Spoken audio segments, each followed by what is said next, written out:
Bonjour à toutes et à tous. Se lancer comme indépendant en Israël, c'est une sacrée aventure. Mais ça commence presque toujours par une question. Une seule décision qui va vraiment façonner tout le parcours financier et administratif. Et c'est justement de ce choix, de ce carrefour qu'on va parler aujourd'hui. Alors la voilà, la fameuse question. Osek Patour ou Osek Mourché? Pour faire le bon choix, il faut d'abord bien comprendre ce qui se cache derrière ces deux termes. Allez, on décortique ça ensemble. Commençons par la première option. C'est souvent celle qu'on présente comme la plus simple, la plus directe pour démarrer, l'Osek Patour. Alors, un S-Sec Patour, qu'est-ce que c'est? En fait, tout tourne autour d'un seul mot, seuil. C'est un statut qui est défini par une limite de chiffre d'affaires annuel. Tant que les revenus restent sous ce plafond, on est Patour, ce qui veut dire exempté en hébreu. C'est aussi simple que ça. Et concrètement, ça change quoi d'être patour? Eh bien, c'est un peu comme vivre dans un monde où la TVA n'existe presque pas. On ne l'ajoute pas sur ses factures. Et ça peut être un vrai avantage pour la compétitivité, surtout avec des clients particuliers. Mais attention, il y a un revers à la médaille. La TVA qu'on paye sur les dépenses pro, un nouvel ordinateur, un logiciel, peu importe, eh bien, elle n'est pas récupérable. C'est un compromis en fait. On gagne en simplicité, en paperasse, et les prix sont plus attractifs, mais on perd cette déduction de taxes sur les achats. Bon, passons maintenant à l'autre option. Si le patour, c'est le petit chemin tranquille pour commencer, l'Osek Mourché, lui, c'est plutôt l'autoroute. C'est la structure pensée pour la croissance, pour voir plus grand. Ici, le tableau est un peu différent. On devient Osek Mourché de trois manières. Soit tout simplement parce qu'on dépasse le fameux seuil de revenus, soit parce qu'on le choisit volontairement pour des raisons stratégiques, ou alors, et ça c'est important, parce que certaines professions l'imposent dès le premier jour. Le choix n'est donc pas toujours possible.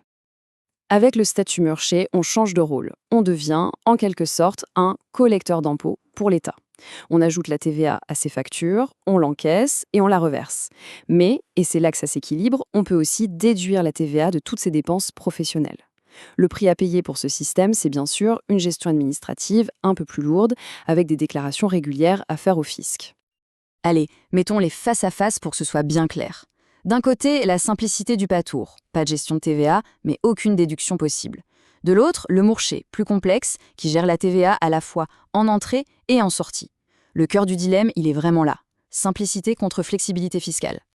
On en a pas mal parlé de ce fameux seuil, mais il est temps de zoomer un peu dessus, parce que c'est vraiment l'élément qui dicte une grande partie du jeu. C'est la règle d'or, la ligne à ne pas franchir. Le chiffre d'affaires, ce n'est pas juste un indicateur de la santé de l'activité, c'est le déclencheur, celui qui peut forcer le passage d'un statut à l'autre, qu'on le veuille ou non.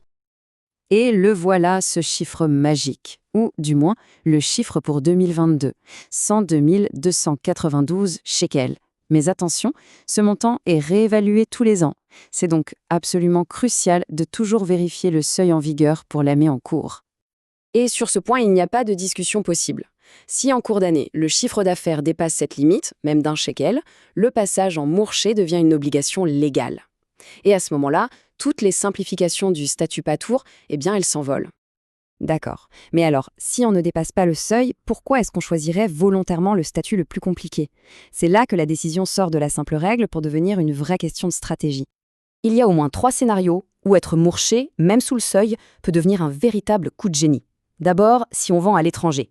Imaginez, on facture un client en Europe ou aux États-Unis sans TVA, mais on peut quand même récupérer la TVA sur les dépenses en Israël. C'est un gain net direct. Deuxièmement, si on pense à embaucher. Passer Mourché envoie un signal de crédibilité, de structure au fisc. Et troisièmement, c'est une astuce d'optimisation assez pointue. Pour ceux qui détiennent plus de 10% d'une société étrangère, ce statut peut faire chuter l'imposition sur les dividendes de 30% à 10%. C'est juste énorme. Alors, au final, quelle est la bonne voie? Eh bien, il n'y a pas de réponse toute faite. La meilleure option, c'est celle qui colle à la situation actuelle, bien sûr, mais surtout à l'ambition du projet. La décision se résume peut-être à ça. Est-ce qu'on cherche un outil simple et efficace pour aujourd'hui, ou est-ce qu'on construit déjà un tremplin solide pour demain?